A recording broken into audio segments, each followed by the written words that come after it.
Hello guys, ഈ ഒരു റിസൾട്ടിന് പിന്നിൽ വലിയൊരു കഥയുണ്ട്. കാരണം ഞാനൊരു കൺവിൻസിങ് സ്റ്റാറായി മാറിയത് അങ്ങനെയായിരുന്നു. അമ്മയോട് ഭയങ്കര നിർബന്ധിച്ച് അമ്മേനെ കോഴ്സിനൊക്കെ പറഞ്ഞു വിട്ട് ചെയ്താണ് ഈ റെസിൻ ആർട്ട്. എനിക്ക് ഭയങ്കര ഇഷ്ടമായിരുന്നു ചെയ്യണം എന്നുള്ളത്. കാരണം നമ്മൾ കുറേ വീഡിയോസ് കാണുമ്പോൾ നമുക്ക് സ്വാഭാവികമായിട്ടും ഇതൊക്കെ ചെയ്യാൻ തോന്നുമല്ലോ. ഈ മറ്റേ വളയുണ്ടാക്കുന്നത്, അതേപോലെ തന്നെ പെൻഡൻറ്റ്, കമ്മൽ, അങ്ങനെ കുറേ വീഡിയോസ് ഉണ്ട്. അപ്പം എനിക്കും തോന്നി ഓക്കെ ചെയ്യണമെന്ന്. അപ്പം നമുക്ക് തന്നെയും മേടിക്കാനുള്ള പാങ്ങായിട്ടില്ല. അതേപോലെ തന്നെ ഇനി നമ്മുടെ അടുത്ത മാർഗ്ഗം അമ്മയാണ്. പപ്പായോട് ചോദിക്കുമ്പോഴാണ് പൊടി പൊടി പൊടി ഓടിക്കും.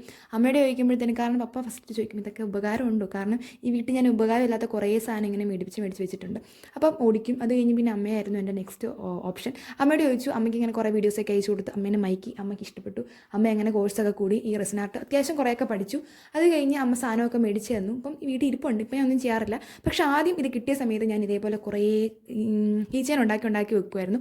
എന്തിനാണെന്നും അറിയത്തില്ല. പക്ഷേ എൻ്റെ അനിയത്തിക്ക് അതുകൊണ്ട് ഉപകാരം ഉണ്ടായി. അവളുടെ ഫ്രണ്ട്സിനെല്ലാം ഇങ്ങനെ എടുത്തെടുത്ത് കൊടുക്കുമായിരുന്നു. അങ്ങനെ ഉണ്ടാക്കിയൊരു കീച്ചെയിനാണിത്. ഇപ്പോൾ അവളുടെ ഏതോ ഫ്രണ്ടിൻ്റെ കയ്യിൽ ഇരിപ്പുണ്ട്.